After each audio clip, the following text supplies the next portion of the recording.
I don't know. It doesn't look good.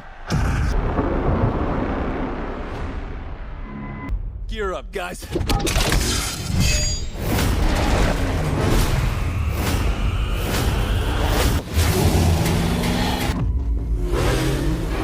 This speech is my recital. Bogey's on the bus. I think it's very vital. Just four brothers who hate bullies. Here we go! This never works out well for you.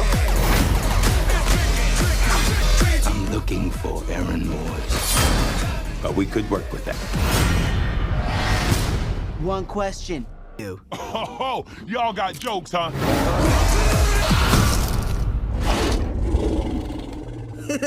Why are we going with the turtles? When something bad happens, you want to be with the turtles.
What happens when four pizza-loving turtles face Shredder, Bebop, Rocksteady, and a city full of chaos?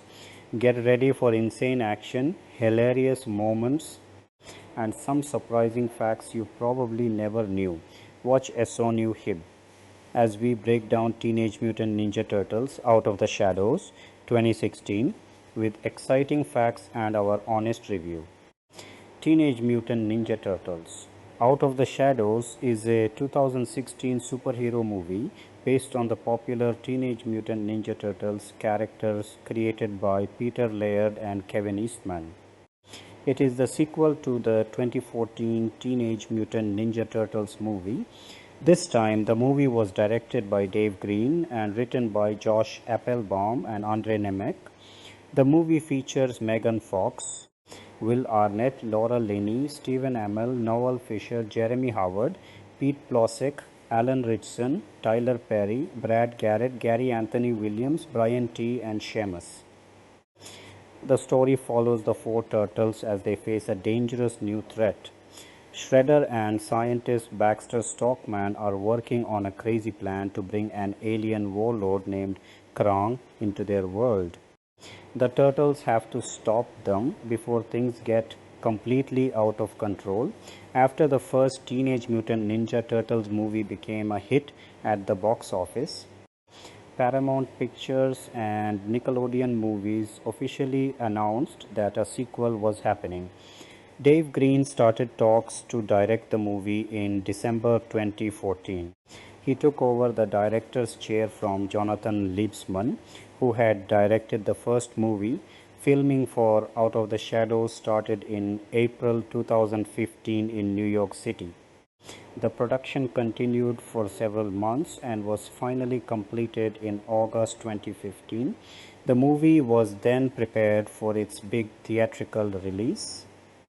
Out of the Shadows had its premiere at Madison Square Garden in New York City on May 22, 2016. It was later released in theaters across the United States on June 3, 2016. The movie received mixed reviews from critics. However, a lot of people felt that it was an improvement over the first movie. It brought in more classic characters, bigger action scenes, and a more comic book style story.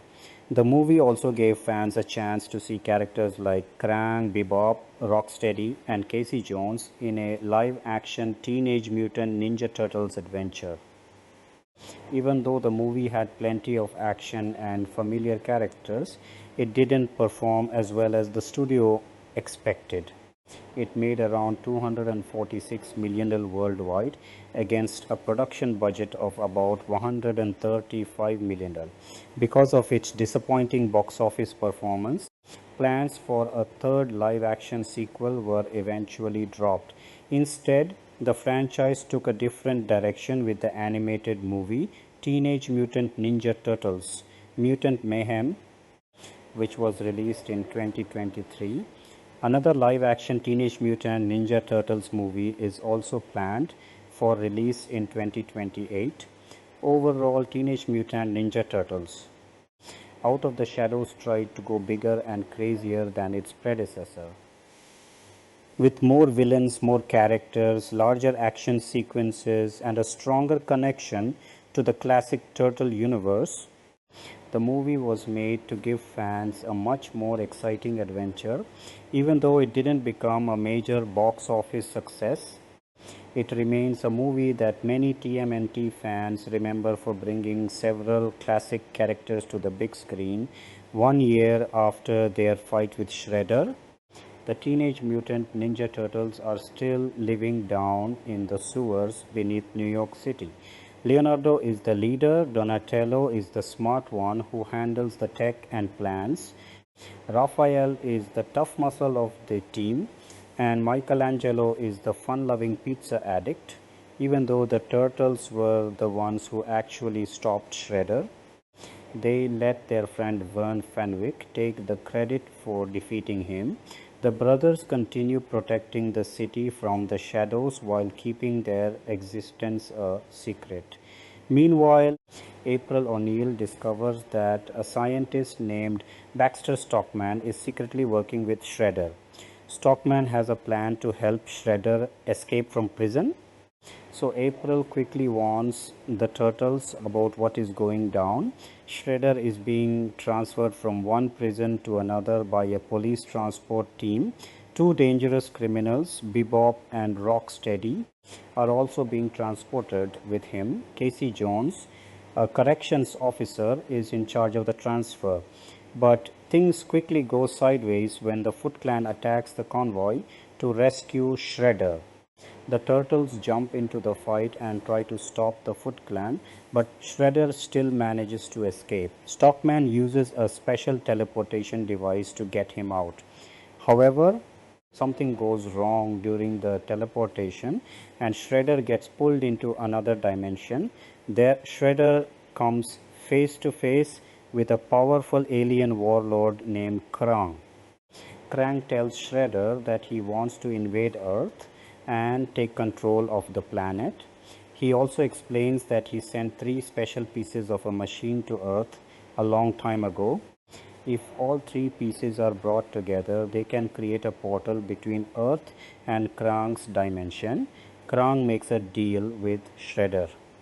He gives him a powerful mutagen and promises that Shredder can use it to deal with the Turtles. In return, Shredder must find all 3 pieces of Krang's machine. Shredder already has access to the first piece through Baxter Stockman. Back in New York, Casey tries to explain everything that happened to the police chief, but she doesn't believe his crazy story. Casey decides that if nobody is going to listen to him, he'll have to handle the situation himself. Shredder eventually makes his way back to New York and reunites with Bebop and Rocksteady, who also escaped during the chaos.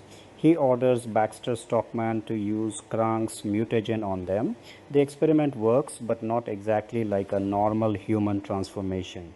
Bebop turns into a huge humanoid warhog, while Rocksteady becomes a massive humanoid rhinoceros. Both of them become incredibly strong and dangerous. April happens to witness the transformation and realizes just how dangerous these new mutants are. She manages to steal the remaining vial of mutagen, but the Foot Clan quickly starts chasing her. Just when April is in serious trouble, Casey Jones shows up wearing his hockey gear and jumps into the fight. Using his hockey skills and whatever weapons he can find, Casey helps April fight off the Foot Clan. During the chaos, however, the mutagen vial ends up being taken by the police. April later introduces Casey to the turtles. Raphael and Michelangelo aren't exactly impressed by him at first. They mess with Casey, make jokes about him, and pull a few pranks just to get under his skin. Back in their underground lair, Donatello studies the mutagen and realizes something huge. He believes the mutagen could possibly reverse their mutation and turn the turtles into normal humans. That would finally give them the chance to live above ground and have normal lives like everyone else. Leonardo doesn't like the idea. He believes they should keep their secret and continue living the way they always have. He also tells Donatello not to tell the other brothers about the discovery. But Michelangelo secretly overhears the conversation and tells Raphael. Raphael gets seriously angry because he feels Leonardo is trying to make decisions for everyone. The brothers get into a heated argument and tensions inside the team reach a breaking point. Leonardo decides to bench Raphael and also takes Michelangelo off the next mission. But Raphael isn't about to sit around and do nothing. Meanwhile, Shredder, Bebop, and Rocksteady go after the second piece of Krang's machine at the National Museum in New York. They manage to find the piece and steal it before Leonardo and Donatello can stop them. Still angry with Leonardo, Raphael decides to take matters into his own hands. He secretly teams up with Michelangelo, April, Casey, and Vern. Their mission is to break into NYPD headquarters and steal the mutagen back. Vern creates a distraction to keep the police busy while April and Casey sneak inside to get the mutagen. But the Foot Clan shows up before they can escape, turning the whole mission into a massive fight. During the chaos, the turtles are finally exposed to the police.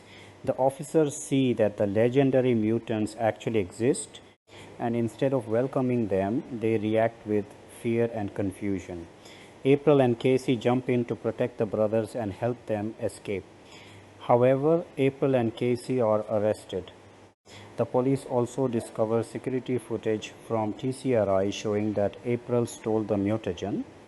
But Baxter Stockman secretly edits the footage so that it doesn't show Bebop and Rocksteady transforming into mutants. This makes it look like April was simply stealing the chemical for no reason. With Shredder's team already having 2 pieces of the machine, the turtles realize they have to find the final piece before their enemies do. They track Bebop and Rocksteady all the way to the rainforests near Manaus, Brazil. The turtles catch up with them while they're traveling in a jet. A huge battle breaks out in the air and things get completely insane. The jet is eventually destroyed, sending everyone into the water. The turtles fight Bebop in a river while trying to take control of the final piece. But just when it looks like they might win, Rocksteady shows up in a tank. Rocksteady uses the tank to help Bebop escape with the final piece. Once again, the turtles lose the battle, and Shredder now has everything he needs to activate Krang's machine. Back in New York, Shredder and Baxter Stockman put all 3 pieces together. They activate the machine and open a massive portal to Krang's dimension. Through the portal, Krang's enormous war machine, the Technodrome, begins coming through. Shredder thinks he's finally about to become powerful enough to rule the world, but he makes one huge mistake. He betrays Baxter Stockman and orders his men to take Stockman away to their headquarters in Tokyo. But the moment Shredder enters the Technodrome, Krang turns on him too. Krang freezes Shredder and locks him away with a collection of other enemies he has defeated. Shredder suddenly realizes that he was never really in control of the situation. Meanwhile, the turtles are still being chased by the police and have no easy way to reach the Technodrome. They start talking about using the mutagen to turn themselves into humans. so they can fight openly without being hunted. Leonardo finally agrees that they should take the mutagen. But Raphael realizes something important. Instead of changing who they are just to make other people accept them, they need to be proud of what they are.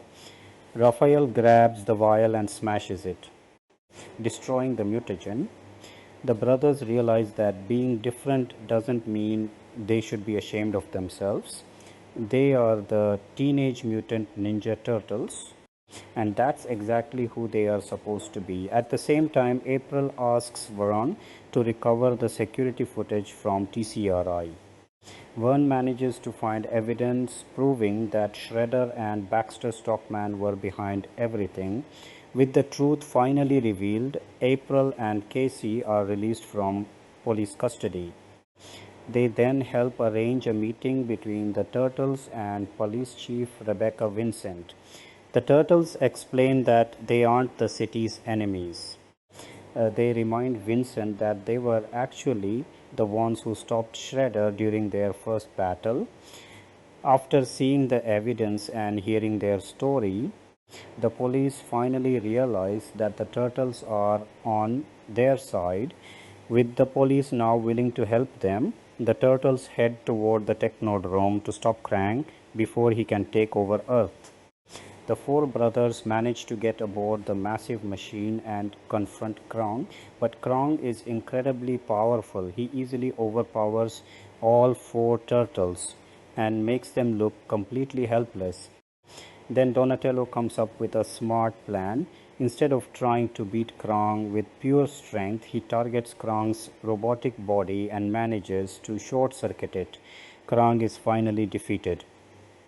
While the Turtles fight Krang, Casey goes after Bebop and Rocksteady. He manages to keep the two mutants busy and eventually traps them inside a crate packed with grenades at the same time. April and Vern take on Karai, one of Shredder's top fighters. After defeating her, they take control of the portal device. The Turtles then use the device to send Krang's beacon back through the portal. The portal pulls Krang and the rest of the Technodrome back into his dimension. April, Casey, and Vern shut the portal down before anything else can come through as Krang disappears. He promises that he will return someday and get his revenge. After everything is over, Bebop and Rocksteady are taken back into police custody, while Baxter Stockman manages to escape and remains on the run. Later that night, the Turtles are finally honored by Police Chief Rebecca Vincent and the NYPD. April, Casey, and Vern are there too. Vincent gives the Turtles golden keys to the city as a sign that the police now accept them as heroes. The Turtles could finally reveal themselves to the entire public, but they decide to keep their existence a secret.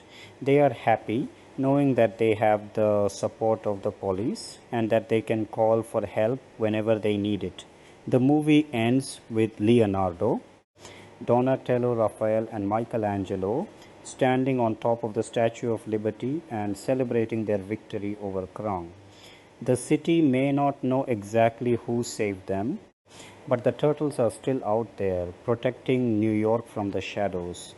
Casting Megan Fox returned to the role of April O'Neil, the Channel 6 news reporter who had established a close alliance with the Teenage Mutant Ninja Turtles in the 2014 film. Her casting continuity provided a foundational link between the two movies, allowing the character to evolve from the more conflicted journalist of the first installment into a more proactive and integrated ally in the sequel. Fox's performance emphasized April's growing comfort with her dual life, balancing her professional ambitions with her secret knowledge of the Turtles. Behind the scenes, producers valued her established chemistry with the motion capture performers portraying the Turtles, a relationship that had developed during the first production and carried over into the more expansive action sequences of the follow-up. Fox had signed multi-picture deals that positioned her for potential further installments, reflecting the studio's initial confidence in the franchise's trajectory at the time of casting. Will Arnett likewise returned as Vern the Falcon Fenwick, April's cameraman and reluctant partner in the Turtles' adventures. Arnett's comedic timing remained a key element of the character, with Vern continuing to serve as both comic relief and an occasional source of practical support. The decision to bring Arnett back ensured tonal consistency, particularly in scenes involving media coverage and the public's misunderstanding of the events surrounding the Turtles. His presence also allowed for expanded interactions with new characters, including the law enforcement figures introduced in the sequel. Arnett's established rapport with Fox facilitated smoother ensemble dynamics during principal photography, which took place primarily in New York City and additional locations. Stephen Amell was cast as Casey Jones after a process that involved test readings with multiple actors and a chemistry read alongside Megan Fox. Amell's selection came after producers confirmed that his schedule on the television series Arrow could be accommodated, allowing him to take on the role of the corrections officer who transitions into a hockey mask wearing vigilante. Amell himself noted similarities between Casey Jones and his Arrow character Oliver Queen, while emphasizing fundamental differences, particularly in Casey's more impulsive and sports equipment-based fighting style versus Queen's calculated archery. The casting capitalized on Amell's physical preparedness and experience with action sequences, enabling him to perform many of the stunts required for the character's origin path in the film. Amell's portrayal introduced Casey as a figure initially operating within the system who gradually aligns with the Turtles after personal disillusionment with bureaucratic responses to the Shredder's escape. Laura Linney joined the cast as Police Chief Rebecca Vincent, a newly created character representing the official face of the New York Police Department's response to the escalating threats. Linney's casting brought dramatic weight and institutional authority to the ensemble, contrasting with the more street-level energy of characters like Casey Jones and the Turtles. Her role required navigating initial skepticism toward the existence of the mutants before eventual cooperation arc that demanded both stern professionalism and gradual openness. Producers selected Linney for her ability to ground the more fantastical elements of the story within a recognizable bureaucratic framework, providing a bridge between the secretive world of the Turtles and the public institutions of the city. Tyler Perry was cast as Dr. Baxter Stockman, replacing K. Todd Freeman from the 2014 film. Perry's selection marked a significant shift in the character's portrayal, transforming Stockman into a more prominent mad scientist figure who collaborates with the Shredder and facilitates the mutation of Bebop and Rocksteady. Perry approached the role by researching the character's comic and animated history, noting the visual and conceptual parallels that allowed him to make the part his own. His performance emphasized Stockman's opportunistic intelligence and eventual betrayal by the Shredder, adding layers of ambition and scientific hubris. The casting decision reflected a desire to elevate Stockman's screen presence and integrate him more fully into the central conspiracy involving the alien warlord Krang. Brian T. took over the role of the Shredder from Tohoru Masamune. T's casting introduced a more visible and humanized interpretation of the Foot Clan leader, with greater emphasis on the character's face and personal motivations beyond the iconic armor. T aimed to bring grounded intensity and a sense of personal vendetta to the performance, particularly in sequences involving the escape from custody and the alliance with Krang. The change in actor allowed for expanded physicality in fight scenes and a clearer depiction of the Shredder's strategic calculations. T's background in action-oriented roles supported the demands of portraying a character who transitions from imprisonment to interdimensional dealings. Pete Plozek returned as Leonardo, the leader of the Turtles who wields dual katanas, in a notable change from the first film. Plozek provided both the motion capture performance and the voice for the character, replacing Johnny Knoxville's vocal work. This dual responsibility allowed for greater consistency between physical movement and dialogue delivery. Plozek's continued involvement helped maintain the leadership dynamic among the four brothers, particularly in scenes exploring internal conflict over the potential use of mutagen. His casting continuity contributed to the established group chemistry that had been a focus during the original production. Alan Ritchson reprised the role of Raphael, the strong and often hot-tempered brother armed with sei. Ritchson's physical presence and prior experience with the motion capture process enabled him to deepen the character's emotional volatility, especially in arguments with Leonardo regarding identity and the mutagen. The return of Ritchson preserved the core sibling tensions that define the Turtles' interpersonal relationships. His performance balanced brute force in action sequences with moments of loyalty and frustration, reinforcing Raphael's role as both protector and challenger within the group. Jeremy Howard returned as Donatello, the technologically gifted brother who wields a bow staff. Howard's portrayal continued to emphasize Donatello's inventive problem solving and scientific curiosity, particularly in sequences involving the analysis of mutagen and the confrontation with Krang's technology. The continuity of Howard's casting supported the technical exposition required by the plot's interdimensional elements. His work in the motion capture suit contributed to the fluid group movement that characterized the Turtles' combat choreography. Noel Fisher once again played Michelangelo, the youngest and most light-hearted of the brothers, armed with nunchucks. Fisher's energetic approach maintained Michelangelo's role as the source of humor and impulsiveness, including the pivotal moment of overhearing and revealing information about the mutagen.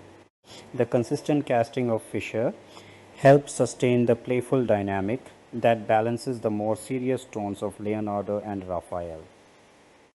His performance integrated physical comedy with the demands of the larger scale action set pieces.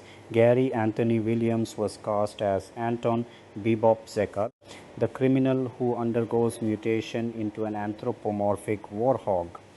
Williams performed both the pre-mutation human form and the motion capture elements for the mutated character. His casting brought comedic timing and physical expressiveness to one half of the iconic henchman duo. Williams's background in character-driven comedy allowed Bebop to serve as both comic relief and a credible physical threat alongside Rocksteady. The dual portrayal required seamless transition between human and mutant states during the transformation sequence.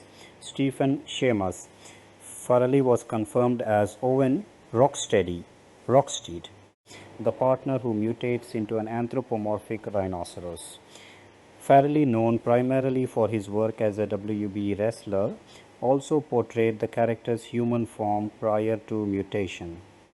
The casting process involved competition from other wrestlers, including CM Punk, who later revealed he had auditioned for the role but lost out.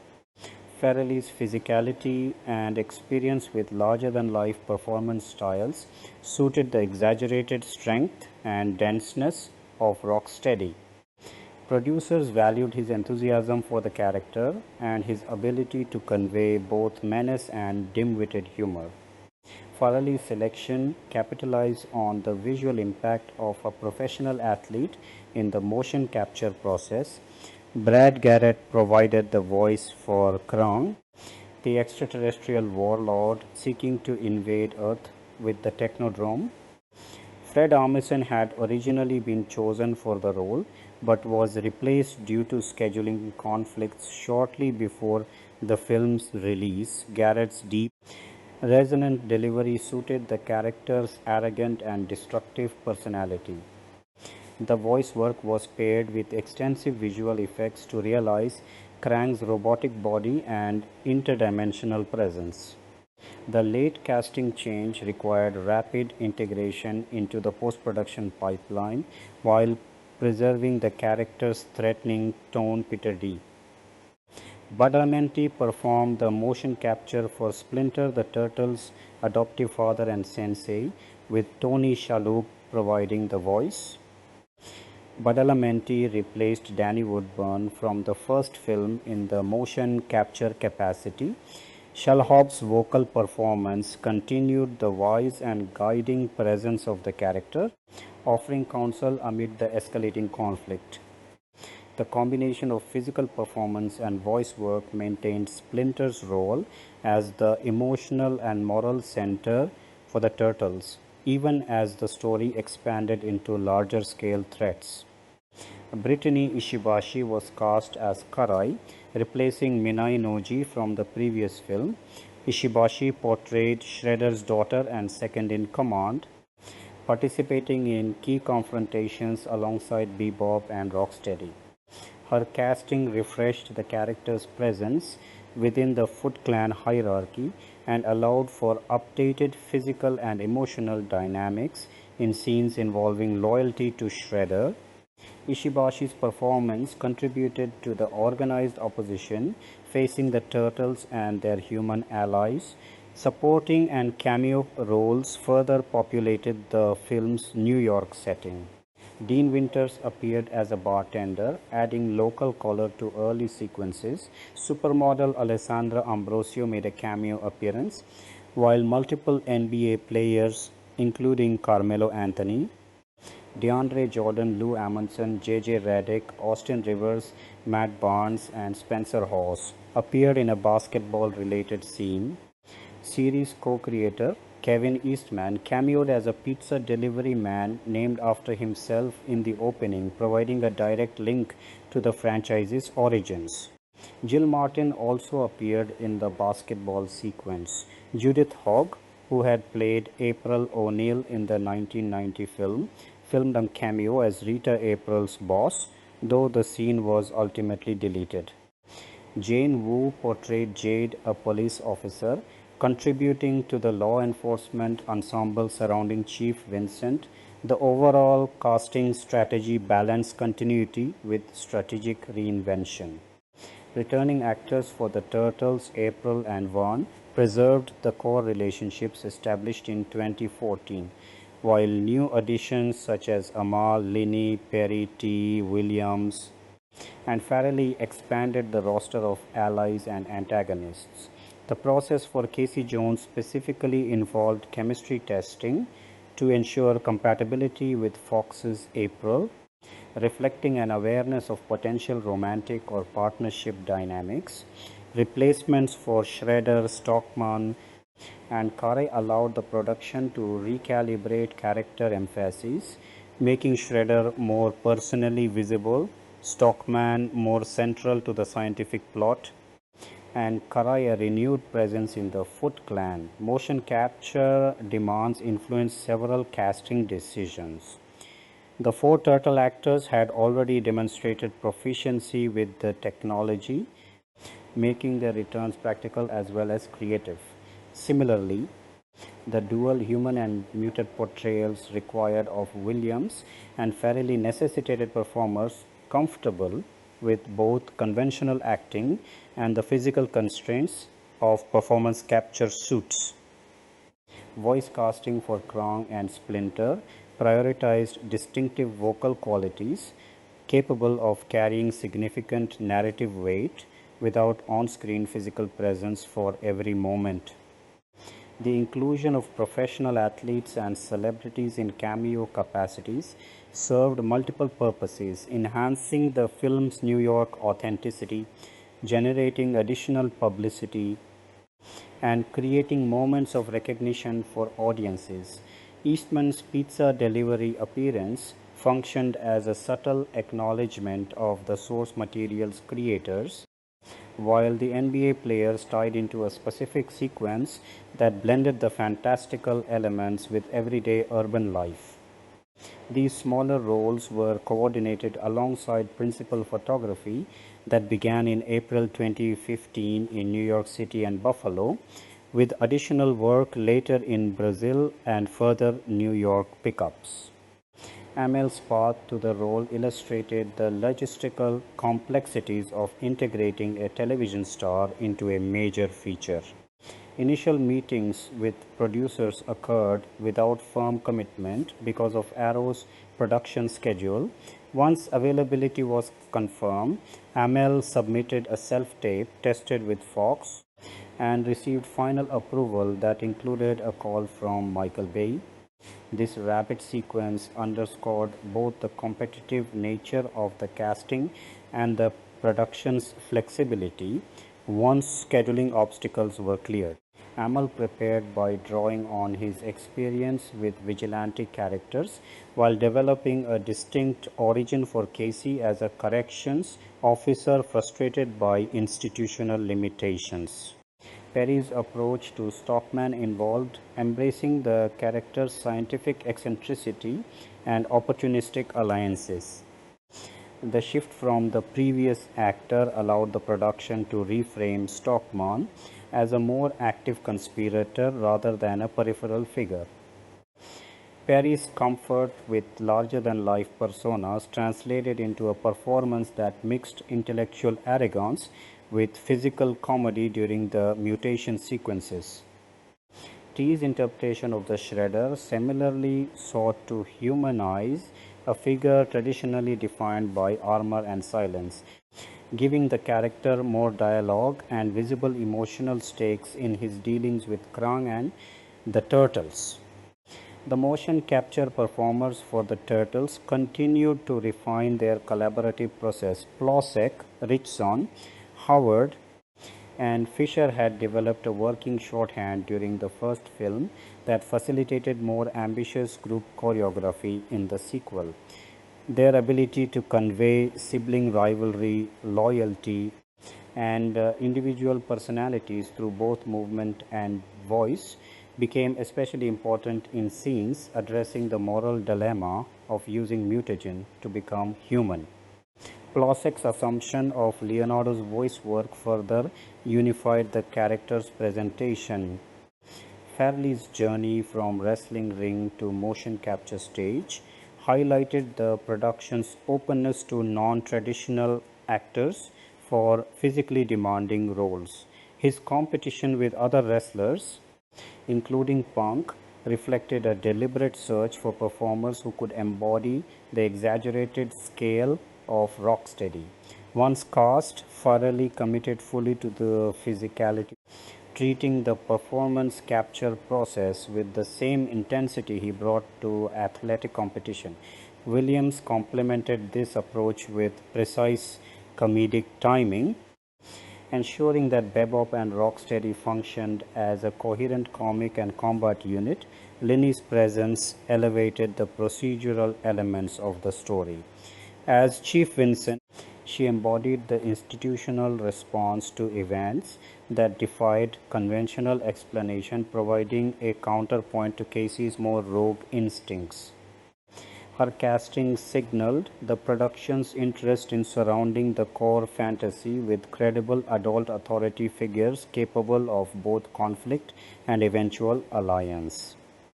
The chemistry between Linney's character and the younger leads, particularly Amell and Fox, helped structure the narrative progression from skepticism to cooperation.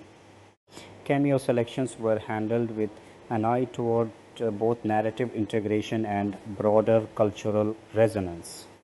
Eastman's appearance as the pizza delivery man named Kevin Eastman served as an affectionate nod to the franchise's creators without disrupting the film's internal logic. The cluster of NB players created a specific moment of crossover appeal, situating the Turtles world within recognizable contemporary sports culture. Ambrosio's cameo and the various police and civilian roles filled out the urban texture, ensuring that the larger action sequences felt populated by a living city rather than empty set pieces. The late replacement of Armisen with Garrett for Krang's voice demonstrated the production's willingness to adjust even close to release in order to secure the desired vocal quality. Garrett's delivery provided the necessary gravitas and menace for a character whose physical form was largely a product of visual effects. Similarly, the combination of Badalamenti's motion capture and Shalhoub's voice for Splinter maintained the character's dual requirements of physical expressiveness and wise counsel. Throughout the casting process, producers Michael Bay, Andrew Form, Brad Fuller, Galen Walker, and Scott Mednick prioritized performers who could handle the blend of practical stunts, performance capture, and dialogue-driven character work. The return of the turtle actors and the principal human leads from the first film provided a stable foundation, while the new additions expanded the narrative scope to include interdimensional threats, mutated henchmen, and institutional allies. Chemistry tests, particularly for Amell and Fox, ensured that interpersonal dynamics would support both action and lighter ensemble moments. Replacements for key antagonist roles allowed for recalibrated character emphases that better served the sequel's plot, involving the arc capacitor, the Technodrome, and Krang's invasion plans. The result was an ensemble that balanced franchise continuity with fresh interpretations. Fox and Arnett anchored the human perspective established in 2014. Amell introduced a classic ally with a unique origin suited to the film's tone. Linney supplied institutional weight. Perry and T redefined central scientific and criminal antagonists.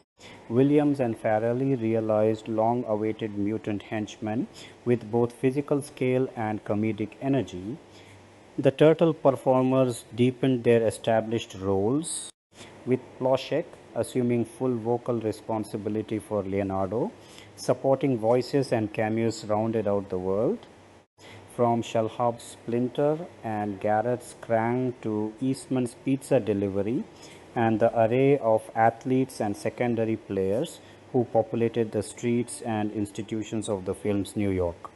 Each casting choice reflected specific production needs: physical capability for action and capture work, vocal distinctiveness for non-human characters, comedic timing for relief, dramatic presence for authority figures, and chemistry for relational dynamics. The process accommodated the constraints of television schedules, the physical demands of motion capture suits, and the creative desire to both honor and update iconic characters. In doing so, the casting of Teenage Mutant Ninja Turtles out of the shadows assembled a diverse group of performers equipped to navigate the film's mix of brotherly conflict, scientific conspiracy, interdimensional invasion, and street-level vigilantism for production, development, and pre-production. The road to a sequel began almost as soon as the numbers came in on the 2014 reboot. That first Michael Bay produced Teenage Mutant Ninja Turtles had been a divisive picture with critics, but a commercial powerhouse, eventually closing its worldwide run north of $490 million against a budget in the $125 million range. For Paramount Pictures and Nickelodeon Movies, who had partnered on the property after Paramount picked up distribution rights from Viacom's Nickelodeon banner, that kind of return made a follow-up close to inevitable. Within weeks of the first film's release, studio executives were already talking publicly about a 2016 sequel, and the wheels of development began turning almost immediately behind the scenes. Michael Bay's Platinum Dunes, the genre shingle, he runs with producing partners. Andrew Fohm and Brad Fuller had been the engine room of the first film, and it retained that role for the sequel. Scott Mednick and Galen Walker, whose Mednick Productions had also backed the 2014 picture, stayed on as producers as well. This continuity of producing talent mattered because it meant the sequel's creative direction was shaped early by people who already understood the tone. Paramount wanted a lighter, more comedic take on the property than the moodier, grittier first film had sometimes attempted, and one that leaned harder into the nostalgia of the beloved 1987 animated series that many of the target audience's parents had grown up watching. Screenwriters Josh Applebaum and Andre Nemec, the writing team behind the first film's screenplay, from a story they developed with Evan Doherty, returned to pen the sequel as well. Applebaum and Nemec had a long history of collaborating on genre television and film, including work on Mission, Impossible, Ghost Protocol, and various procedural dramas. And their familiarity with the Turtles' mythology from the first installment made them the natural choice to expand the world for a second outing. Their task this time was considerably larger in scope. Where the 2014 film had been a fairly contained origin story built around Shredder and the Foot Clan, the follow-up was conceived from the outset as a larger ensemble picture that would finally bring in characters fans had been requesting since the reboot was first announced: the mutant henchmen Bebop and Rocksteady, the extra-dimensional warlord Krang, and the hockey mask-wearing vigilante Casey Jones. One of the earliest and most consequential decisions of the development period concerned the director's chair, Jonathan Liebsman, who had helmed the 2014 film, did not return, and by December 2014 it had become public that Paramount was in negotiations with Dave Green to take over the franchise. Green was on paper an unconventional choice for a would-be tentpole of this size. His only prior feature credit was Earth to Echo, a modestly budgeted, found footage inflected family science fiction film released by Relativity Media in mid-2004. That film had not been a critical sensation, but it demonstrated Green's facility with young ensembles, practical adventure staging, and a certain warmth that Paramount executives evidently felt was missing from, or at least could be balanced against, Bay's more bombastic sensibilities. Green's hiring was formally confirmed not long after the news broke, and he set to work alongside Applebaum and Nemec, refining a screenplay that had been in various stages of development since shortly after the first film's release. Casting continuity was another priority for the producers. Megan Fox, who had played investigative journalist April O'Neil in the first film amid considerable tabloid scrutiny over her casting, was confirmed early on to reprise the role, as was Will Arnett as her cameraman colleague and would-be suitor Vernon Fenwick. William Fichtner, who had played the film's human antagonist Eric Sachs in the 2014 picture, indicated in interviews around the time of development that he expected to return in some capacity, though the character's ultimate fate in the finished film would end up quite different from what such comments implied, since Sachs does not factor into the sequel story in a substantial way. The producers also moved to lock down the film's central villain continuity. Shredder, the criminal mastermind and head of the Foot Clan introduced in the first film, would return as the story's chief antagonist, now paired with new allies. Casting the four turtles themselves involved both continuity and change. The performance capture work established in the first film, motion-captured performances layered with an actor's face mapped in some fashion onto the character, augmented heavily by digital effects work, was retained as the technical pipeline for realizing Leonardo, Michelangelo, Donatello, and Raphael on screen. Alan Ritchson continued in the role of Raphael, Noel Fisher continued as Michelangelo, and Jeremy Howard remained Donatello. The most significant change on the Turtles side of the roster was in the role of Leonardo, Johnny Knoxville, who had voiced Leonardo in the first film, with a separate performer, Pete Plosek, handling the physical motion capture performance and on-set puppeteering, opted not to return for the sequel. Rather than recast the voice separately again, the production had Plosek take over full duties for the character, providing both the physical performance and the voice. A decision that gave Leonardo a more unified on-screen presence in the sequel than he had in the original. Development also formalized a subtitle that had bounced around in press coverage for months beforehand.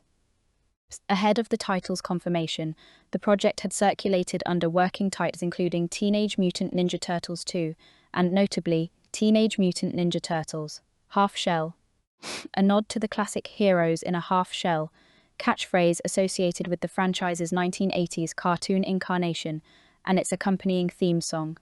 Ultimately, Paramount settled on Teenage Mutant Ninja Turtles, Out of the Shadows, a title that played on the idea of the Turtles finally being ready to operate more openly in New York City after 2 years spent, as the story would have it, letting Vernon Fenwick take public credit for stopping Shredder's plot in the first film. New cast additions rounded out the ensemble as pre-production progressed into early 2015. Stephen Amell, at the time widely known for starring as the title character in the CW superhero series Arrow, was cast as Casey Jones, a character who had appeared in earlier Turtles media, including an animated feature and the 1990s live-action films, but had been absent from the 2014 reboot.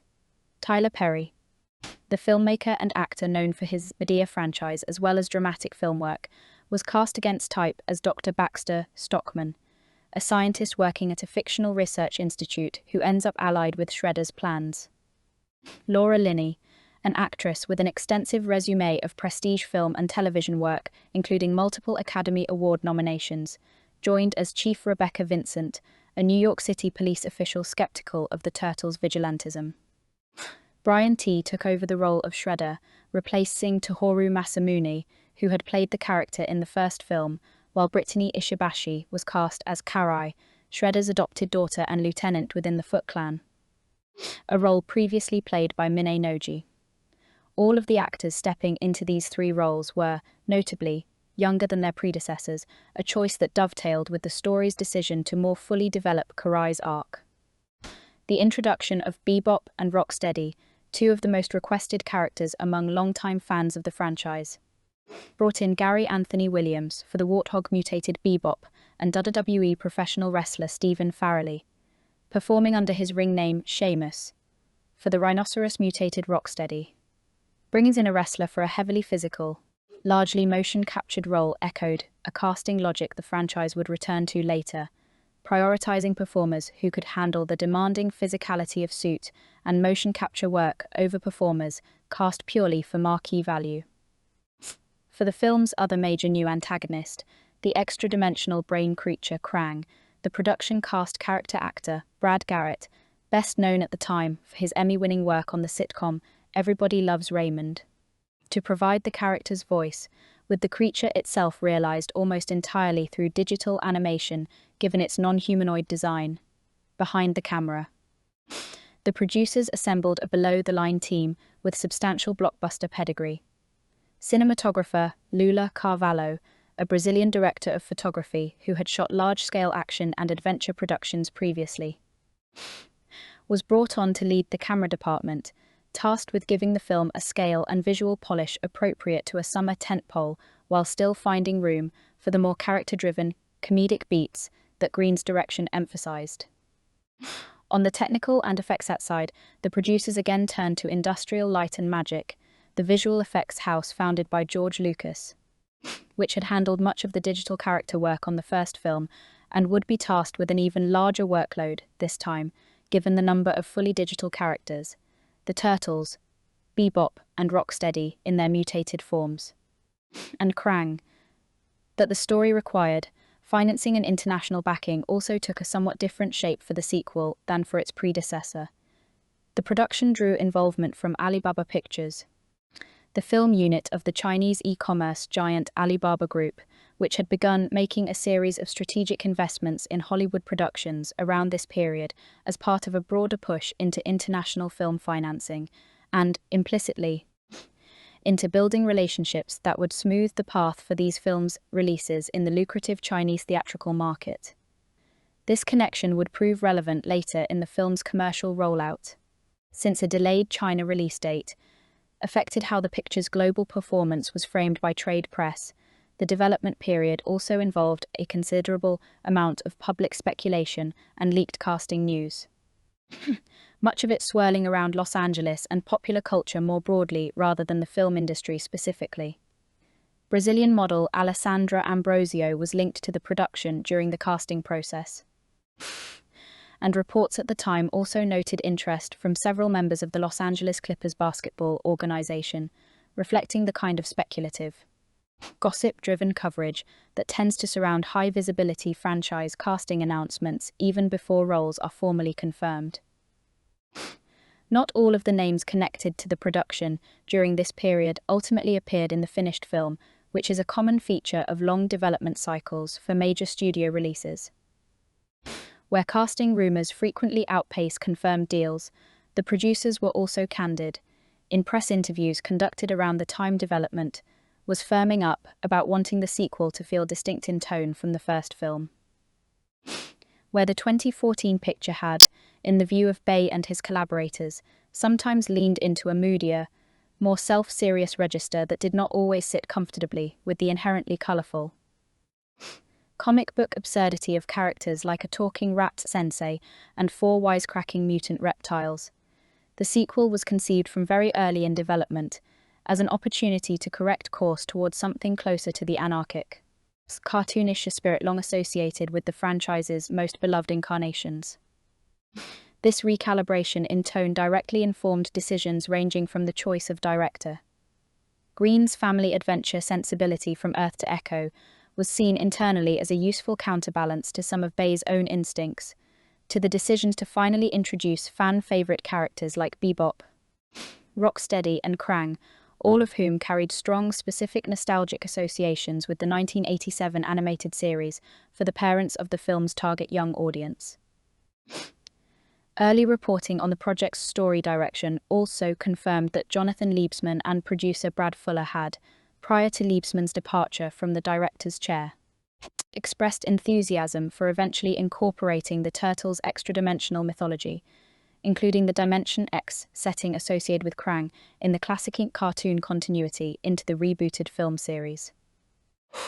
Although Liebsman himself did not remain attached to direct the follow-up, this earlier interest in expanding the story's cosmic and dimensional scope carried through into the screenplay Applebaum and Nemec ultimately developed with Green, whose finished film incorporates an interdimensional mutagen storyline directly tied to Krang's arrival on Earth.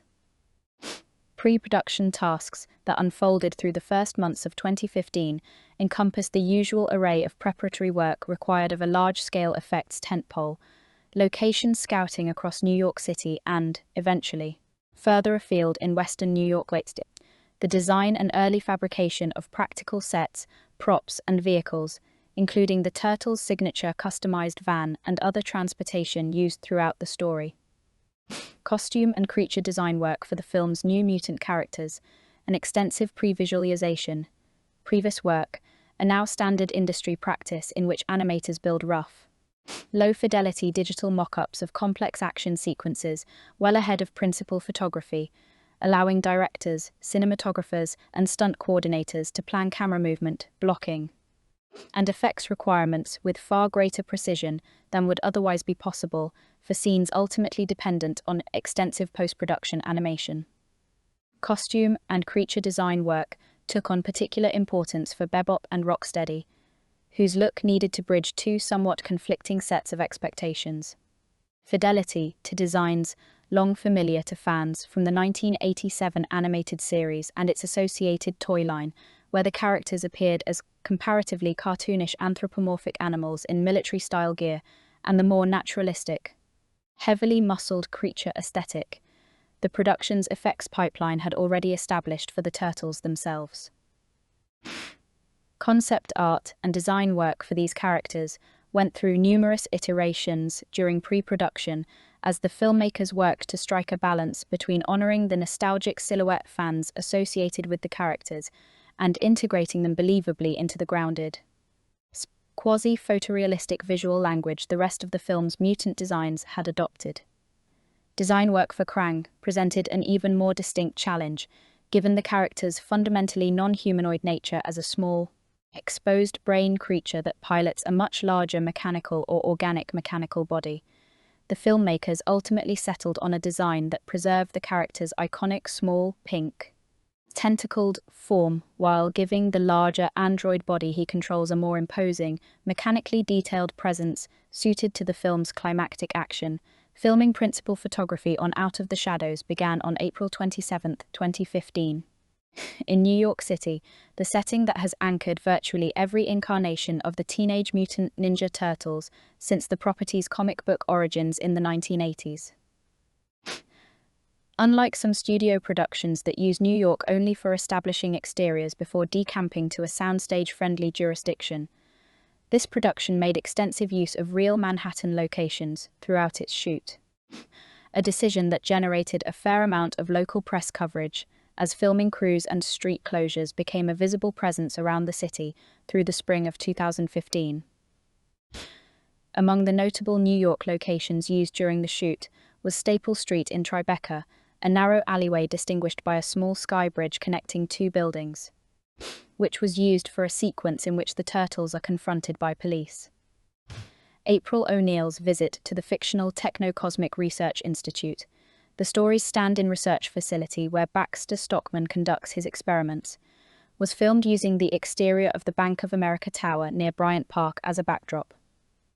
The production also shot a sequence at the Statue of Liberty for a climactic scene in which the Turtles are publicly recognized for their heroism, a rare moment in the franchise's screen history of the team being celebrated openly, rather than continuing to operate from the shadows. Additional Manhattan photography took the production through Midtown, where the film crew was first spotted at the end of April 2015, kicking off a shoot that would continue intermittently in the city across the following months.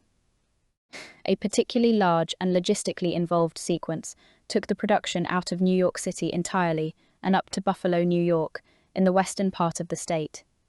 Filming in Buffalo ran for roughly 2 weeks in May 2015. Beginning around May 4 and continuing to about May 17, centered on the Kensington Expressway, a sunken urban freeway locally known as the 33. The production was drawn to the roadway for its distinctive topography. Long stretches where the highway sits below street level, walled in on either side, before rising back up into the surrounding cityscape, a visual the filmmakers felt suited a large-scale vehicular chase sequence. Local officials, including representatives from the unit production office, described the shoot as centered on a multi-vehicle chase involving helicopters, staged largely at night to accommodate the technical requirements of the sequence and to minimize disruption to daytime traffic. Although residents living near the expressway were still given a close-up view of the production, as crews shut the highway down at dusk for roughly 2 weeks. Local economic impact estimates circulated after the fact placed direct regional spending from the shoot at more than $9 million, encompassing local crew hires, hotel stays, fuel costs for the production's trucks and generators, and other vendor spending, the kind of impact regional film commissions, including Buffalo's, actively caught when competing for out-of-town productions. The Buffalo sequence would go on to feature prominently in the film's marketing, appearing in early trailers and generating a burst of local pride when the finished footage began circulating that autumn and winter, beyond its New York and Buffalo work. The production undertook substantial soundstage work to realize sets that could not be built practically on location chief among them the Turtles' underground lair. The team's original hideout, seen in the 2014 film, had been destroyed by Shredder and the Foot Clan by that film's climax, meaning the sequel needed an entirely new home built essentially from scratch. Journalists invited to visit the set during production described an elaborate, multi-story wooden structure occupying a soundstage, complete with details like Splinter's private meditation alcove decorated with scrolls, cushions, and bonsai trees, the kind of dressing meant to give a sense of lived-in warmth to what is, narratively, a run-down sewer-adjacent hideaway repurposed into a home. The scale of the lair set was singled out by visiting press as one of the most impressive practical builds on the production, reflecting a significant investment in physical craftsmanship, even on a film that would ultimately rely very heavily on digital character animation for its core cast. Principal photography continued through the spring and into the summer of 2015, with the shoot wrapping in August of that year after several months of production spanning New York City, the Buffalo excursion, and extensive stage work, likely supplemented by studio work handling green screen and motion capture heavy sequences involving the Turtles, Bebop, Rocksteady, and other significantly altered or entirely digital characters. As with the first film, all four principal turtle performers worked in on-set performance capture rigs so that their physical movements, timing, and interactions with the human cast could be captured practically on set rather than being animated entirely after the fact, even though the final on-screen renderings of the characters were completed digitally in post-production. The shoot's overall budget, later reported at approximately $135 million, reflected the scale of both the location work and the effects-heavy character animation the story demanded. A modest increase over the reported budget of the first film, and in keeping with the demands of expanding the roster of fully digital characters from 4 turtles to a roster that additionally included 2 mutated henchmen and an entirely non-human alien antagonist. Beyond the marquee Buffalo sequence, the New York City portion of the shoot involved a variety of smaller but logistically involved location days scattered across the 5 boroughs and neighboring areas. Consistent with a production determined to keep the film visually grounded in a recognizable version of the city, even as its content grew increasingly fantastical. Crews were spotted working in and around Lower Manhattan neighborhoods, including Tribeca, in the vicinity of City Hall and the Courts District, and near the city's harbor for material connected to the film's climactic Statue of Liberty sequence. As with many large productions shooting extensively on New York City streets, the shoot required close coordination with the Mayor's Office of Media and Entertainment and local police for traffic control, street closures, and crowd management, particularly for scenes involving stunt driving, practical vehicle work, and, during the New York-based portions of principal photography, occasional helicopter units used for aerial coverage of chase sequences. Stunt work formed a significant component of the shoot, given the volume of hand-to-hand combat chase and large-scale destruction sequences called for in the script. The production employed an extensive stunt team to double for the human cast during the more physically demanding fight choreography, while the performance capture actors playing the Turtles and later Bebop and Rocksteady were themselves required to execute much of their own physically demanding stunt work on set, since their captured movements formed the direct basis for the digital character's final on-screen motion. This performance capture pipeline meant that actors like Alan Ritchson, Noel Fisher, Jeremy Howard and Pete Plosek spent much of principal photography working in motion capture suits fitted with tracking markers, often performing scenes on specially built practical set pieces scaled to accommodate their bulkier, taller in-suit costuming, which was itself designed to approximate the eventual height and proportions of the fully rendered digital turtles, so that eye lines and physical interactions with the human cast would register convincingly on camera. Weather and seasonal considerations also shaped elements of the shoot scheduling, with the production timing much of its outdoor New York and Buffalo work for the late spring months specifically to take advantage of longer daylight hours for exterior photography, while reserving night shoots such as the extended overnight closures required for the Kensington Expressway sequence for material that specifically called for darker, more dramatically lit staging. By the time the unit wrapped principal photography in August 2015, the production had accumulated months of footage spanning practical New York and Buffalo location work, elaborate soundstage sets, including the redesigned turtle lair, and extensive motion capture material that would need to be married with digital character animation across the following months of post-production. Post-production with principal photography wrapped by August 2015, the production entered a lengthy post-production process that would need to be completed in roughly 10 months to hit the film's planned June 2016 release date, an ambitious but not unusual turnaround for a modern effects heavy studio tentpole, especially one relying on the kind of extensive digital character work this film required. Editing duties were shared among 3 editors: Jim May, Deborah Neal Fisher, and Bob Duxey.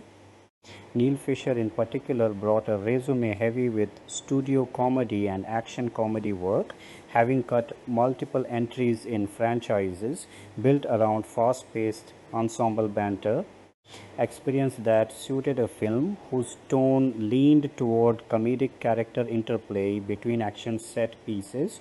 With 3 editors working on a film of this scale, the post-production team was able to divide the labor of assembling large effects-dependent sequences while simultaneously refining the more dialogue-driven, character-focused scenes that the filmmakers hoped would distinguish the sequel from a purely spectacle-driven predecessor. The single largest post-production workload by a wide margin involved visual effects, industrial light and magic, again anchored the effects work tasked with fully realizing not just the 4 turtles, each requiring detailed digital skin, muscle, and cloth simulation layered over the on-set motion capture performances, but also Bebop and Rocksteady in their mutated forms, and Krang, whose design a small, brain-like extra-dimensional being that operates a large android body constructed from parts of a fictional exosuit required extensive character animation work, essentially from scratch, since the character had no direct analog among the film's other digital creations. Coordinating consistent lighting, texture, and physical behavior across this expanded roster of digital characters, while also matching them believably to real New York and Buffalo location photography, as well as extensive soundstage material, represented one of the more demanding visual effects assignments among the studio's summer 2016 slate. Additional effects vendors and animation teams supplemented ILM's work on specific sequences, reflecting the increasingly common practice of splitting large effects workloads for tentpole productions across multiple specialized houses working in parallel to meet aggressive release date deadlines. Sound post-production followed a similarly demanding path, with sound editors and mixers working to integrate the film's Foley work, ADR additional dialogue recording, used extensively to clean up and, in some cases, entirely replace on-set dialogue for the motion captured turtle performances, and a large-scale sound design pass meant to sell the physical weight of characters ranging from human-scale performers to towering digital creatures. The film's ultimate home video release would highlight object-based Dolby Atmos audio as part of its technical presentation, an indication of how much emphasis the post-production sound team placed on creating an immersive, spatially detailed mix suitable for both large format theatrical presentation and premium home theater playback. The finishing stages of post-production also included work to prepare the film for its various theatrical exhibition formats. Out of the Shadows was designed from an early stage to be released in 3D, Real D 3D, the large format 4DX motion and sensory format, and IMAX 3D, meaning the post-production pipeline needed to accommodate specialized digital intermediate and stereoscopic conversion work tailored to each format's technical requirements on top of the standard 2D digital cinema master. This kind of multi-format finishing had become increasingly standard for major studio releases by the mid-2010s, but it added meaningful time and cost to an already compressed post-production schedule. Music recording and scoring, discussed in more detail below, was integrated into the post-production timeline in the traditional fashion, with the composer working from picture-locked or near picture-locked cuts of major sequences to time cues precisely to on-screen action, particularly for the film's numerous large-scale set pieces. Color grading and the digital intermediate process represented another significant stage of the post-production pipeline, particularly given the need to maintain visual consistency between practical New York and Buffalo location photography, extensive soundstage work, and a large volume of fully computer-generated character and environment material. Colorists worked to unify the look of these disparate sources into a single cohesive visual palette, one that needed to hold up not only in standard theatrical projection but also across the film's various premium large format and 3D presentations, each of which places somewhat different demands on contrast, brightness, and color saturation to compensate for the light loss inherent in stereoscopic 3D projection and the different viewing conditions of large format auditoriums. Marketing materials rolled out steadily through the post-production window, with early teaser footage, television spots, and full trailers cut from progressively more complete versions of the film as visual effects shots moved from rough unfinished states toward final, fully rendered composites.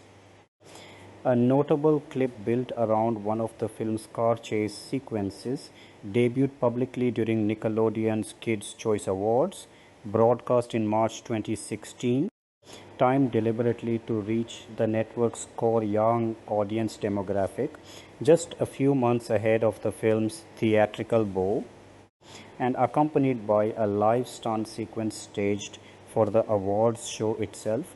This kind of marketing post-production interplay, where trailer and clip deadlines effectively impose their own intermediate milestones on the visual effects schedule, is a common feature of major tentpole productions and often requires effects vendors to prioritize the completion of specific marketing shots ahead of the broader shot count still being finished for the final theatrical cut. By the time the film's technical work was substantially locked in the weeks leading up to its Madison Square Garden premiere in May 2016, the production had completed an unusually large volume of character animation work for a film of its budget tier, reflecting just how central the digitally rendered Turtles, Bebop, Rocksteady, and Krang were to virtually every major sequence in the finished picture. In contrast to more conventional blockbusters, where digital character work might be concentrated in a smaller subset of scenes, by the spring of 2016, the film had been finished to the point that Paramount was able to schedule a high-profile theatrical premiere, suggesting the compressed post-production window, while demanding, was ultimately managed successfully enough to deliver a fully finished picture in time for the film's marketing rollout, and eventual wide release in early June. Music. The sequel's musical identity diverged in a notable way from that of its predecessor. The 2014 Teenage Mutant Ninja Turtles had featured an original score by Brian Tyler, a prolific composer of large-scale action scores. For Out of the Shadows, however, Michael Bay, serving as the film's lead producer and someone with a long-standing professional relationship with the composer from his work across the Transformer franchise, recommended Steve Jablonsky to take over scoring duties. And Jablonsky was brought on to compose the sequel's original music. Jablonsky's resume at the time already included the scores for all of the live-action Transformers films to that point, along with work on other studio productions, making him a natural fit for the kind of large, brassy, percussion-driven sound-based productions had come to be associated with. The film's original score was released as a standalone soundtrack album on June 3, 2016, the same day as the film's wide theatrical release through Paramount Music. The album runs approximately 69 minutes across a substantial track list, reported in some retail listings as containing 22 individual cues, reflecting the sheer number of distinct musical passages needed to underscore a film built around numerous large action sequences, character-driven comedic scenes, and a handful of quieter emotional beats. Reception to Jablonsky's score among specialist film music critics was mixed at best. Several reviewers who focused specifically on soundtrack coverage felt the score leaned too heavily and too repetitively on a central thematic motif associated with the Turtles, at the expense of more varied orchestral color across the film's nearly 2-hour runtime, a criticism that echoed some of the broader critical commentary directed at the finished film's action sequences more generally. Beyond Jablonsky's orchestral score, the film's soundtrack incorporated a range of licensed songs used throughout specific scenes, with soundtrack tracking sites cataloging more than a dozen distinct popular songs woven into the theatrical cut. A fairly typical approach for a modern studio tentpole aimed at a broad youth-skewing audience, where the score handles the bulk of action and emotional underscoring, while a curated selection of contemporary songs punctuates key character or montage moments.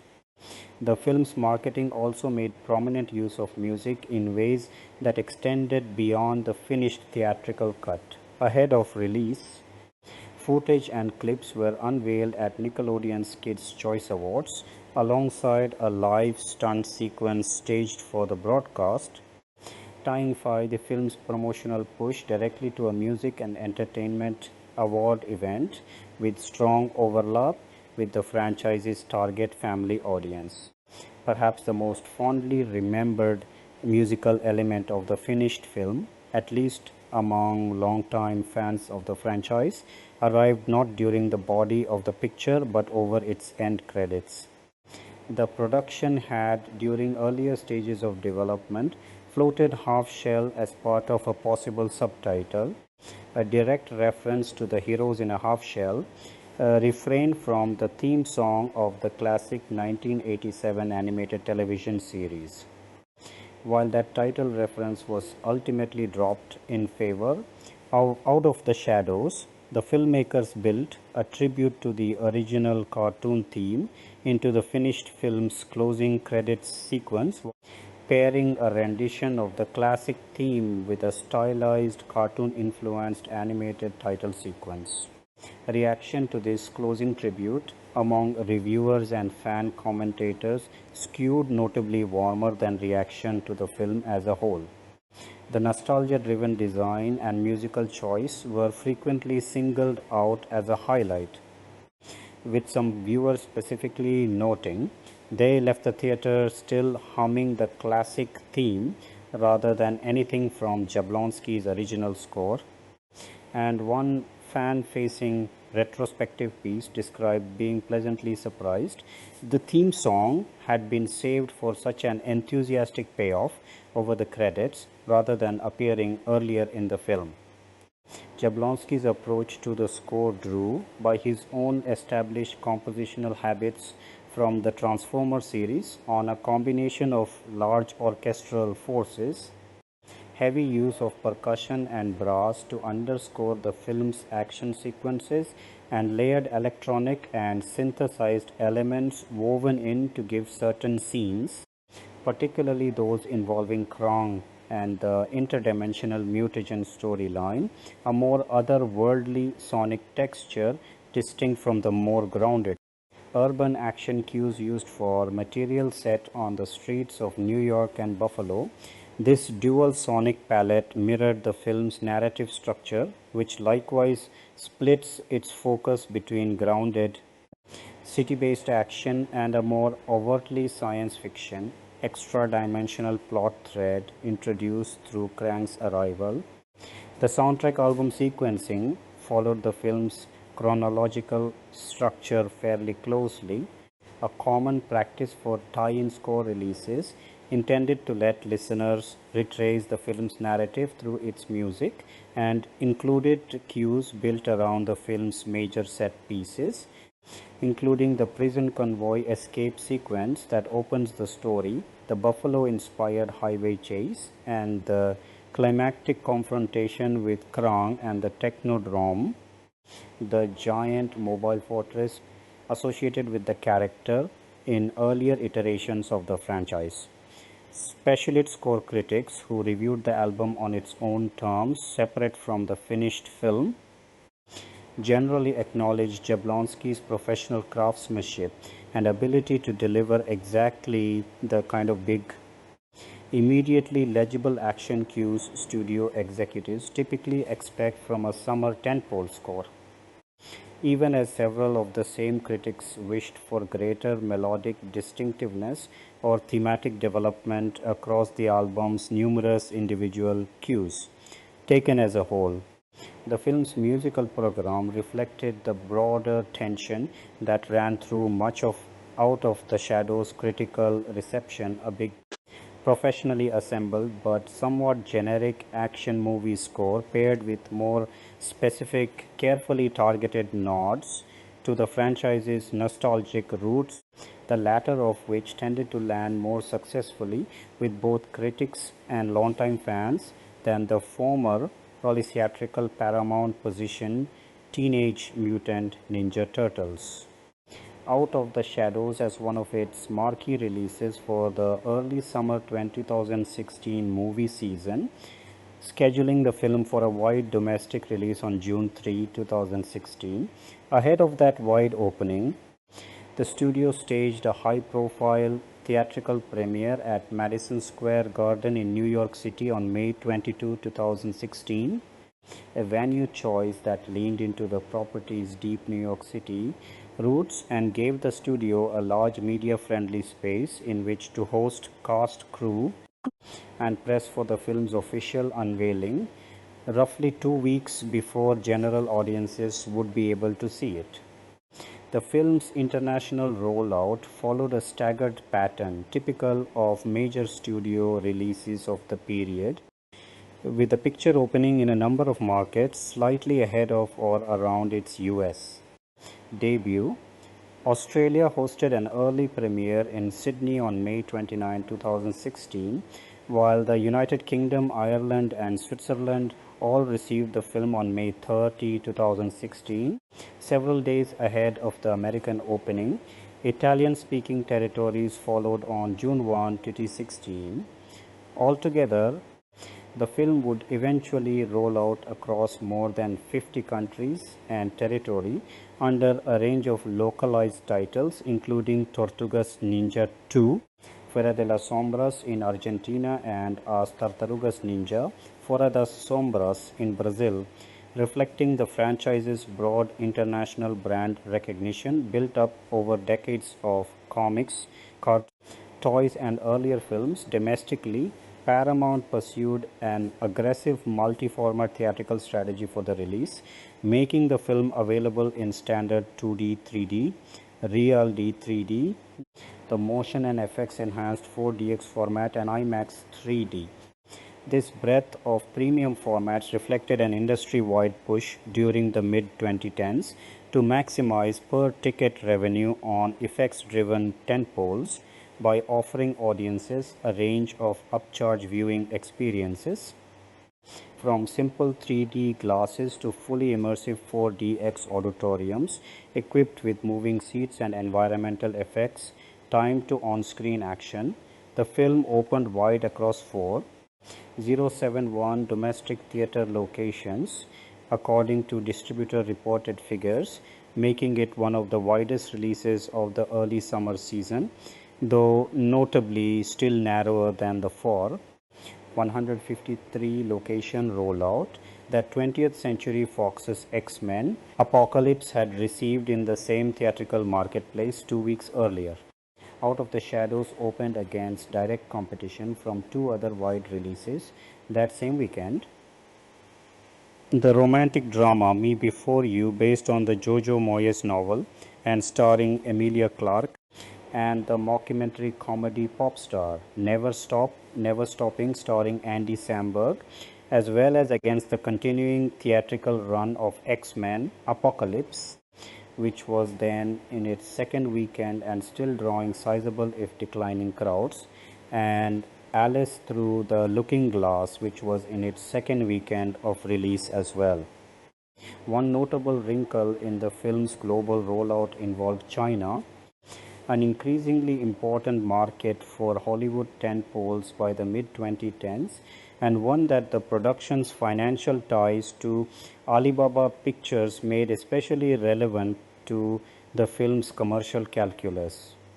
Rather than opening day and date with the US release, the film's China debut was scheduled for July 2, 2016, roughly a month after the domestic premiere, meaning the picture's early global box office figures did not yet include any contribution from what industry analysts widely expected to be a significant market for the franchise, given the popularity of both American action tentpoles and animated family properties among Chinese audiences at the time.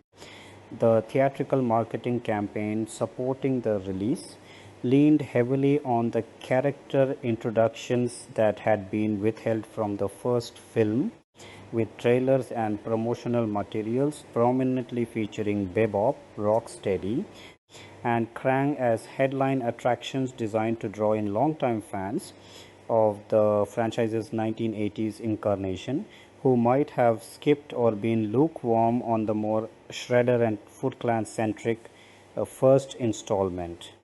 Posters and other key art for the release similarly emphasized the expanded ensemble, positioning the film as delivering on a roster of characters fans had specifically been requesting since the reboot series was announced years earlier. Paramount also coordinated cross-promotional tie-ins typical of a major family-oriented summer release, including partnerships with toy manufacturers producing action figures and playsets tied to the film's expanded character roster, as well as fast food and retail promotional tie-ins aimed at driving awareness among the film's core younger demographic in the weeks leading up to release. Critics' embargo lifts and initial review coverage began appearing in the days immediately surrounding the film's Madison Square Garden premiere and continued through the lead up to the wide opening, with early aggregated scores on Rotten Tomatoes hovering in a similar range to where the film's tally would eventually settle once the full slate of reviews had been counted, an early signal that ultimately proved consistent with the more fully formed critical consensus that developed over the following weeks. Home media, following its theatrical run, Out of the Shadows moved to home media on a schedule consistent with major studio releases of the period, with Paramount Home Media Distribution, formally announcing the release details in early August 2016. The studio opted for a staggered digital then physical rollout. The film became available to purchase on digital HD on September 6, 2016, roughly 2 weeks ahead of its physical media release, giving early adopting consumers and rental streaming partners a window of exclusive digital access before the disc formats arrived in stores. The full slate of physical home media editions arrived on September 20, 2016 and included a notably broad range of formats reflecting the format diversity still common in the home entertainment marketplace at the time: a standard Blu-ray combo pack, a Blu-ray 3D combo pack, allowing the film's theatrical 3D presentation to be replicated at home for consumers with 3D capable televisions. A still active but already declining product category by 2016, a 4K Ultra HD combo pack aimed at the still emerging 4K UHD television market, and a standard single disc DVD edition for consumers who had not yet upgraded to Blu-ray playback equipment. Each of the combo pack editions also included a digital copy of the film, redeemable at the time through the ultraviolet digital locker service, a now discontinued industry initiative that allowed consumers to register physical purchases for accompanying digital access across participating platforms. Paramount supported the release with a degree of retail merchandising typical of family-friendly franchise titles, including a limited edition 2-movie Blu-ray gift set packaged with a collectible metal lunch box, pairing the sequel with the 2014 original as well as retailer-specific exclusive editions.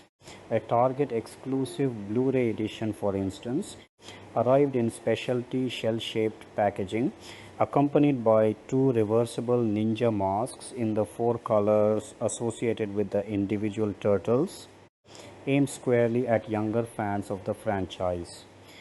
A steel book combo pack edition DVD and digital copy in specialty metal packaging aimed at collector-oriented consumers was also made available through select retail partners. Technical specifications for the Blu-ray and 4K Ultra HD editions reflected the film's effects-heavy, sound design intensive production. The releases featured 1080p high definition, and for the UHD edition 2160p ultra high definition video presentations paired with an English language Dolby Atmos object-based audio mix, supplemented by Dolby Digital and Dolby True HD tracks in English and several additional languages including French, Spanish and Portuguese, along with a broad slate of subtitle options and an English audio description track for visually impaired viewers. Specialist home theater review outlets that evaluated the eventual 4K Ultra HD Blu-ray edition generally praised its technical presentation, citing strong video and audio fidelity as a highlight, even where critical assessment of the film's content itself remained mixed. Bonus content packaged across the various home media editions included a mix of behind-the-scenes featurettes covering topics such as the film's stunt work, the design and performance capture process behind the mutant characters, and material focused on the film's action choreography, along with deleted or extended scenes not included in the theatrical cut, a fairly standard bonus features package for a major studio family action release of the period. Reviewers evaluating the home media release for consumer and enthusiast outlets frequently noted that the disc's bonus material, while not extensive by the standards of some prestige catalog releases, offered reasonably substantial insight into the technical challenges of realizing 4 fully digital lead characters alongside an expanded roster of similarly digital antagonists. Alongside the disc-based formats, the film was also made available through standard video on demand and digital rental and purchase channels, and it subsequently became available for streaming rental and purchase through major digital storefronts. Following the pattern typical of major studio theatrical releases, transitioning into the broader home entertainment ecosystem in the years that followed its 2016 disc debut. In subsequent years, the film also became available through various subscription streaming services as part of the shifting landscape of studio content licensing, with availability changing periodically as distribution agreements between Paramount and individual platforms were renewed, altered, or allowed to lapse. A pattern common to catalog titles from major studios navigating the increasingly fragmented streaming marketplace of the late 2010s and 2020s. Reception box office Teenage Mutant Ninja Turtles Out of the Shadows opened at the top of the North American box office over its June 3-5, 2016 opening weekend, but did so with numbers that fell well short of both pre-release studio projections and, more strikingly, the opening performance of its 2014 predecessor. The film debuted with an estimated $35.3 million domestically across its 4,071 opening locations. Some early reporting cited a very slightly different theater count of 3,701 or 4,071 depending on the source and reporting stage, a figure that, while sufficient to claim the top spot for the weekend, represented a decline of roughly 46 to 49% compared with the $65. $565.6 million opening weekend the original film had posted back in August 2014. Trade press coverage in the days following the opening weekend consistently framed the result as a disappointment relative to expectations, even as reporters acknowledged the film had technically won its weekend. One box office analyst quoted in coverage at the time remarked that the industry had rarely witnessed a sequel decline of quite this magnitude, a comment that captured the broader surprise among trade observers given how straightforwardly profitable the first film had been. Contributing context offered in trade coverage included a shift in Paramount's marketing approach between the two films, where the studio had leaned on nostalgia marketing aimed at the Gen X audience that had grown up on the 1980s cartoon and toy line for the first film's launch. The sequel's campaign skewed more heavily toward younger contemporary audiences, a strategic pivot some analysts suggested may have narrowed the film's opening weekend pull among the adult and older teen moviegoers who had shown up in large numbers for the original. The opening weekend competitive landscape also played a role in shaping coverage of the debut. Out of the Shadows opened against three other wide releases and holdovers. It easily outpaced X-Men, Apocalypse in its second weekend there, which fell roughly 66 to about 22.3 million domestically, as it continued a steep, if unsurprising for the franchise, post-opening decline, as well as the new romantic drama Me Before You, which opened well ahead of pre-release tracking with roughly $18, $3 million from a considerably narrower release of about 2,074 locations, and the poorly performing comedy pop star Never Stopping, which managed only a few $1 million from its own wide opening.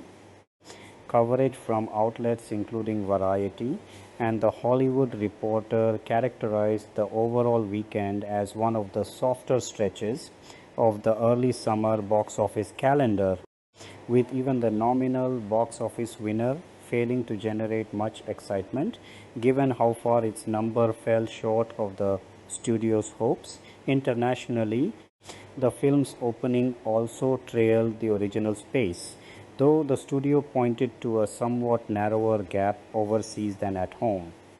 The picture launched into roughly 40% of its total planned international marketplace on its opening weekend, generating approximately $34 million abroad for a combined global opening weekend total of about $69.3 million. Notable in that at the time of that opening weekend, the film had not yet opened in China, one of its most anticipated international markets, which was scheduled to follow about a month later on July 2, 2016.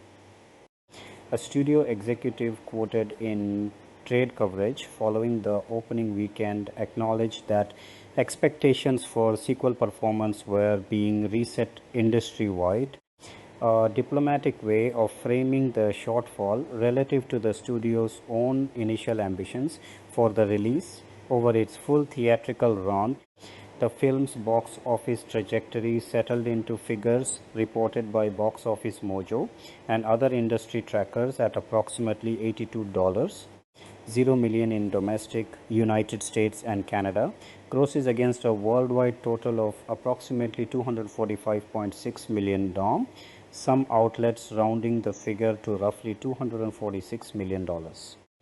Against a reported production budget of 135 million TE, before accounting for the substantial additional costs of prints, advertising, and marketing typically layered on top of a film's negative cost for major studio tentpoles, the film's total worldwide haul left it in a considerably less comfortable financial position than its predecessor, which had grossed nearly $485 to $493 million worldwide. Domestic figures around $191 million paired with international grosses in the range of $294 to $302 million against a similarly sized production budget. The commercial shortfall had ramifications beyond simple year-over-year comparison. Trade and fan-facing retrospective coverage published in the years following the film's release consistently pointed to its underwhelming performance as the direct cause of Paramount shelving plans for a previously anticipated third installment in the rebooted film series, effectively ending what had originally been conceived as an ongoing franchise built around this particular incarnation of the characters and cast. It would ultimately take several years and a change in creative direction toward animation before Teenage Mutant Ninja Turtles would return to movie screens with 2018's animated crossover feature, and later the fully animated Mutant Mayhem released in 2023, both representing a clean break from the Bay-produced live-action continuity that had begun with the 2014 film and concluded commercially if not narratively with Out of the Shadows. Looking at the film's performance week by week rather than simply at its opening weekend helps illustrate why the studio ultimately regarded the release as underwhelming despite it technically topping the North American chart on its debut. The film's second weekend drop, combined with continued strong competition from a crowded early summer slate that included holdover titles like X-Men, Apocalypse and Finding Dory, which opened shortly after Out of the Shadows and quickly dominated the family audience segment the Turtles sequel might otherwise have continued to draw from, left the film with comparatively little runway to build toward blockbuster level cumulative totals through simple legs and word of mouth alone. Its final domestic tally of roughly $82 million meant the film earned barely more than 40% of its ultimate worldwide gross from the North American market, underscoring how dependent its overall commercial outcome was on international performance, including the delayed China release, to approach anything resembling profitability once the substantial costs of production, prints, and advertising were factored in. Analysts and trade reporters covering the film's performance in the weeks after its release frequently drew direct comparisons, not just to the 2014 original, but to the broader pattern of tentpole sequel underperformance that had begun to worry studio executives across Hollywood during the mid-2010s. As a series of high-budget franchise, follow-ups posted noticeably softer results than their predecessors, despite similar or larger marketing spends. Within that broader industry conversation, Out of the Shadows was frequently cited as a cautionary example. Its nearly 50% opening weekend decline held up as one of the more dramatic instances of sequel fatigue observed that summer. Paramount's own public commentary in the aftermath of the opening weekend was notably measured, with executives publicly acknowledging that the bar for sequel performance across the industry was being reset, without directly conceding that the film itself had specifically underperformed relative to internal projections, a fairly typical posture for studio communications following a softer than hoped debut. Critical reaction to Teenage Mutant Ninja Turtles. Out of the Shadows upon its release was decisively mixed, trending negative in aggregate, though notably a meaningful segment of reviewers described the film as a modest improvement over its 2014 predecessor, even while still declining to recommend it enthusiastically. On the review aggregation site Rotten Tomatoes, the film settled at a tomatometer score in the high 30s% range, reported variously as 37 to 38%, depending on the point at which the aggregate was measured, based on well over 150 tallied reviews, reflecting a critical consensus that leaned toward negative, but was far from uniformly dismissive. The site's official critics' consensus summary characterized the film as a slight step up from its predecessor while still lacking the sharper wit or more anarchic energy that fans of the original Mirage Studios comics associated with the property's roots. On Metacritic, which aggregates reviews into a weighted numerical average rather than a simple positive-negative split, the film landed in the low to mid 40s out of 100, a score generally interpreted by the site's own rating bands as indicating mixed or average reviews rather than an outright critical failure. Much of the specific critical commentary converged on a handful of recurring themes. A significant number of reviewers, including several writing for major outlets, felt the film's frenetic pacing and reliance on rapid-fire action set pieces came at the directed expense of character development, plot coherence, and even basic visual clarity during some of its busier sequences. One frequently cited review characterized the film's headlong momentum as effectively steamrolling plot, character, and emotional stakes alike in its rush from one action beat to the next. Other critics leveled similar complaints about structure, describing the film as lurching from one set piece to another without offering audiences much reason to invest emotionally in what was happening between the larger action sequences, and noting that the film's occasional attempts to gesture toward a darker, more serious tone, reflecting a broader trend in mid-2010s comic book and genre adaptations toward grittier reinterpretations of once light-hearted properties, never landed with any real conviction, sitting awkwardly alongside the film's more overtly comedic and juvenile instincts. At the same time, a substantial contingent of critics, including several writing specifically from genre-focused or franchise fan-adjacent outlets, offered more favorable assessments, frequently praising the film precisely for leaning into the broader, sillier tone associated with the franchise's classic cartoon incarnation rather than continuing to chase the grimmer aesthetic that had characterized parts of the 2014 film. Reviews in this camp praised the character chemistry among the four turtles, whose comic relief banter and interpersonal dynamic were repeatedly singled out by both positive and mixed reviewers alike as the film's most successful element, regardless of overall critical verdict. One critic noted that the film worked best in its quieter stretches, when it slowed its pace enough to let the turtles' engaging personalities carry scenes through comic interplay rather than pure spectacle. Praise in more positive reviews also extended to the film's handling of long-awaited fan favorite characters.